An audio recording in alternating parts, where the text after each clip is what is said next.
മരീചിയുടെ പുതിയൊരു എപ്പിസോഡിലേക്ക് സ്വാഗതം. രാമായണത്തിൻ്റെ 3-ാം ഭാഗമാണ്. അപ്പോൾ ശ്രീരാമൻ പമ്പയിൽ വലിയിട്ടു കാര്യമാണ് നമ്മൾ പറഞ്ഞത്. അതുകൊണ്ട് അവിടുത്തെ പുണ്യസ്ഥലമായി തീരുകയും ചെയ്തു. ഋഷ്യമൂകാചലം എന്ന സ്ഥലത്തിന് പേരും ഉള്ളതാണ്. ബാലികേറാമല. ആ ചലത്തെ ചുറ്റിയാണ് പമ്പാനദി ഒഴുകുന്നത് എന്നും നമ്മൾ പറഞ്ഞു. തൻ്റെ കൂടെ വന്ന വാനരന്മാർ ലങ്കാധിപതിയുമായുള്ള യുദ്ധത്തിൽ അനേകം വാനരന്മാർ മരിക്കുകയുണ്ടായി. മൃത്യുവരിച്ച വാനരന്മാർക്ക് വേണ്ടി യുദ്ധം ജയിച്ച് തിരിച്ചു പോന്നപ്പോൾ രാമേശ്വരത്ത് വന്ന് ബലിപൂജാദികൾ ചെയ്തു, ബലിയിട്ടു. അറിയാം, കൈലാസത്തിൽ മഹാബലി പർവ്വതത്തിൽ നിന്ന് ശിവലിംഗം കൊണ്ടുവന്ന് അവിടെ പ്രതിഷ്ഠിച്ച്, ഹനുമാനെ കൊണ്ട് പ്രതിഷ്ഠിക്കാൻ വേണ്ടി താമസമുണ്ടായപ്പോൾ ശ്രീരാമചന്ദ്രൻ തന്നെ മണ്ണുകൊണ്ട് ഒരു വിഗ്രഹമുണ്ടാക്കി പൂജ തുടങ്ങി എന്നാണല്ലോ ഐതിഹ്യം. അതിനുശേഷം ഹനുമാൻ കൊണ്ടുവന്ന വിഗ്രഹം അവിടെ പ്രതിഷ്ഠിക്കുകയും ചെയ്തു എന്നാണ്. പൂജയ്ക്ക് ശേഷം ഹനുമാൻ ആ വിഗ്രഹത്തിൽ വാല് ചുറ്റിപ്പിടിച്ച് വലിച്ചിളക്കുവാൻ നോക്കിയപ്പോൾ അത് ഇളകാതെ വരികയും തെറിച്ച് വീണ് മൂക്കിടിച്ച് രക്തം പാർന്നൊഴുകിയെന്നും ഒരു ഐതിഹ്യമുണ്ട്. അതാണ് കന്യാകുമാരിയിലെ മണലിന് ചുമപ്പ് നിറം എന്ന് പറയുന്നുണ്ട്. അതൊരു ഐതിഹ്യം ആണ്, കഥയായിട്ട് പറയുന്നു. പിന്നെ തൻ്റെ കൂടെ വന്ന വാനരന്മാർക്ക് അവിടെ ബലിയിടുകയാണ്. ഇതും കർക്കിടക മാസമാണല്ലോ. അപ്പോൾ ബലിക്ക് അവിടെ നമുക്കൊരു പ്രാധാന്യമായിട്ട് ഉള്ള ശകലം കാര്യവും കൂടെ അറിയാം. അപ്പോൾ ശ്രീരാമചന്ദ്രൻ തനിക്ക് സ്വന്തക്കാരല്ലാത്തവർക്കും താനുമായിട്ട് ആ ചെറിയ ബന്ധങ്ങൾ, വ്യക്തിപരമായ ബന്ധങ്ങൾ, മാനസികമായ ബന്ധങ്ങൾ, ഇങ്ങനെയൊക്കെ ഉള്ളവർക്കും രക്തബന്ധമില്ലാഞ്ഞിട്ടും ഇവർക്കെല്ലാം വേണ്ടി ബലി തർപ്പണാദികൾ ചെയ്തു. ഒരു ഭർത്താവിനെ ഏറ്റവും കൂടുതൽ അനുഭവിക്കുന്നത് ഭാര്യയാണ്. അവൻ്റെ സ്വത്തുക്കളും അവൻ്റെ ശാരീരികവും മാനസികവുമായിട്ടുള്ള എല്ലാ സംഗതികളെയും അനുഭവിക്കുകയും അവൻ്റെ മക്കളെ അനുഭവിക്കുകയും എല്ലാം ചെയ്യുന്നു. പക്ഷേ ഭാര്യമാർ ഭർത്താവ് മരിച്ചു കഴിഞ്ഞാൽ ജനലിലൂടെ നോക്കി നിൽക്കാറേ ഉള്ളൂ. ബലിപൂജാദികൾക്കോ ഒരു പുഷ്പം ഇടുന്നതിനോ അവിടെ സാന്നിധ്യം ഉണ്ടാകാറില്ല. അവരാണ് ആദ്യം ഇവിടെ സാന്നിധ്യം ഉണ്ടാകുന്നത്. 7 ജന്മങ്ങൾ എന്നാണല്ലോ പറയുന്നത്. സപ്തജന്മകൃതം. 7 ജന്മത്തിൽ 2 മനുഷ്യജന്മവും 2 മൃഗജന്മവും 3 സസ്യജന്മവും എന്നാണ്. അതിൽ അപൂർവമായിട്ട് കിട്ടുന്ന മനുഷ്യജന്മത്തിൽ മാത്രമേ നമുക്ക് ബലിപൂജാദികൾ ചെയ്യാൻ സാധിക്കുകയുള്ളൂ. പൂർണ്ണമായി വിവേകപൂർണമായ ജീവിതം നയിക്കുന്നതിനാൽ ബലിയുടെ മന്ത്രം എന്താണെന്ന് തന്നെ കേട്ടുകൊള്ളുക. ആശ്രിതോ പാശ്രിതാച്ച. എന്നെ ഞാൻ ആശ്രയിച്ചവർ. ഞാൻ ആരെയൊക്കെ ആശ്രയിച്ചു? അച്ഛനമ്മ, സഹോദരങ്ങൾ, പശുവിനെ ആശ്രയിച്ചു, കോഴിയെ ആശ്രയിച്ചു, വാഴയെ ആശ്രയിച്ചു, ഫലവൃക്ഷാദികളെയും ആശ്രയിച്ചു. ഞാൻ ആശ്രയിച്ചിട്ടുള്ള എന്തെല്ലാമാണോ അവയൊക്കെ ആത്മാവിന് മുക്തി ലഭിക്കുന്നതിനായിട്ടും കൂടെയാണ് ബലി പൂജാദികൾ ചെയ്യുന്നത്. അല്ലേ?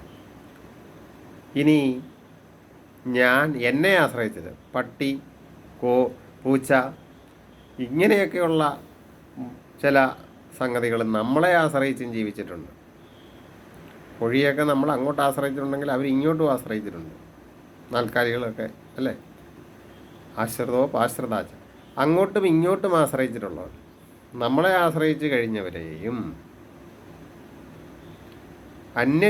അവർക്ക് വേണ്ടിയും കൂടെയാണ് ബലി പൂജാദികൾ ചെയ്യുന്നത്. അത്രയ്ക്ക് ശ്രേഷ്ഠമാണ് ബലിയും ബലിമന്ത്രവും മനുഷ്യജന്മവും എന്ന് നമ്മൾ മനസ്സിലാക്കണം. ഇവിടെ അന്യജന്മനി ബാന്ധവാഹ, കഴിഞ്ഞ ജന്മത്തിലോ അതിനു മുമ്പിലത്തെ ജന്മങ്ങളിലോ ഒക്കെ ഉണ്ടായ ബന്ധങ്ങളിൽ ഞാൻ സസ്യജന്മമോ മൃഗമായിട്ട് ജനിച്ചിട്ടുണ്ടെങ്കിൽ എനിക്ക് ബലിപൂജാദികൾ ചെയ്യുവാൻ സാധിച്ചില്ല. അവർക്കായിക്കൊണ്ടും സപ്തദ്വീപ നിവാസിനാം, 7 ദ്വീപുകളിൽ എവിടെയെങ്കിലും ഞാൻ ജനിച്ചിട്ട് അവിടെയൊക്കെ എന്തെങ്കിലും ബന്ധങ്ങൾ സ്ഥാപിച്ച് അവിടെയൊക്കെ എനിക്ക് ബലിപൂജാദികൾ ചെയ്യുവാൻ അല്ലെങ്കിൽ ശേഷക്രിയകൾ ചെയ്യുവാൻ സാധിക്കാതെ വന്നിട്ടുണ്ടെങ്കിലും മാമഗർഭാച്ഛ, ഗർഭപാത്രത്തിൽ വെച്ച് മരിച്ചു പോയിട്ടുള്ള ജ്ഞാത അജ്ഞാത ജ്ഞാതന്മാരും അജ്ഞാതന്മാരും അറിയാവുന്നവരും അറിയാൻ പാടില്ലാത്തവരും ഒക്കെ ആയിട്ടുള്ള ആൾക്കാർ.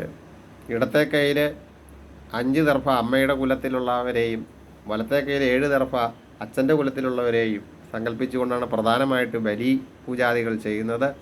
എന്നാൽ ചില ശാസ്ത്രങ്ങളിൽ ഏകവിംശ കുലോത്താരണായ 21 തലമുറയുടെ ഉദ്ധാരണത്തിനായിക്കൊണ്ടും കൂടെ പറയുന്നുണ്ട്. അപ്പം ഈ ബലിപൂജാദികൾ എന്തുമാത്രം പ്രാധാന്യമുള്ളതാണ്. അത് നമ്മളെ ഈശ്വരാവതാരമായിരിക്കുന്ന ശ്രീരാമചന്ദ്രൻ നമുക്ക് കാണിച്ചു തരികയാണ്. ഒരു മനുഷ്യൻ്റെ ജീവിതത്തിൽ താൻ എന്തെല്ലാമാണ് പൂർത്തിയാക്കേണ്ടത്.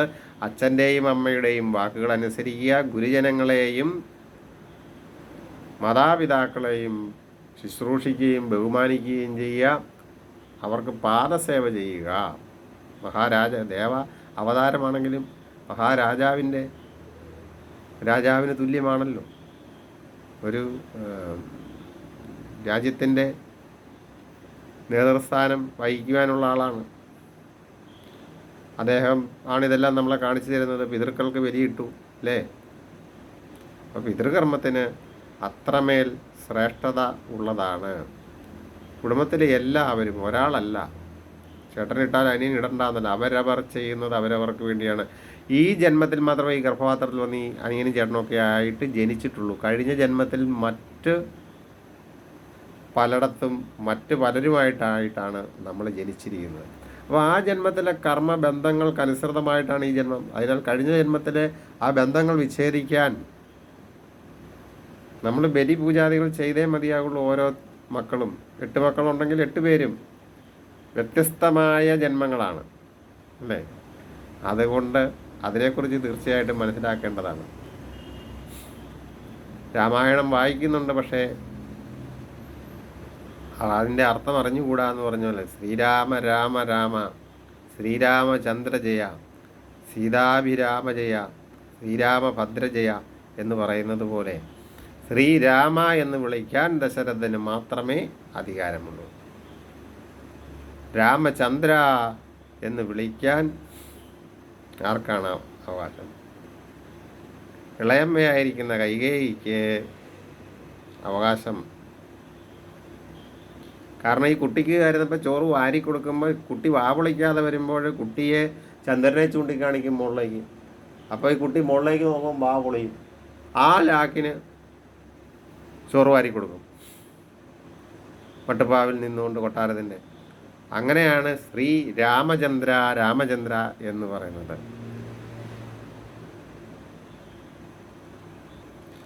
വേദസേ എന്ന് വിളിക്കുന്നത്, സംബോധന ചെയ്യുന്നത് തൻ്റെ ഗുരുവാണ്. വേദങ്ങളൊക്കെ അഭ്യസിപ്പിച്ച ഗുരുവിനാണ് വേദസേ എന്ന് വിളിക്കുന്നത്.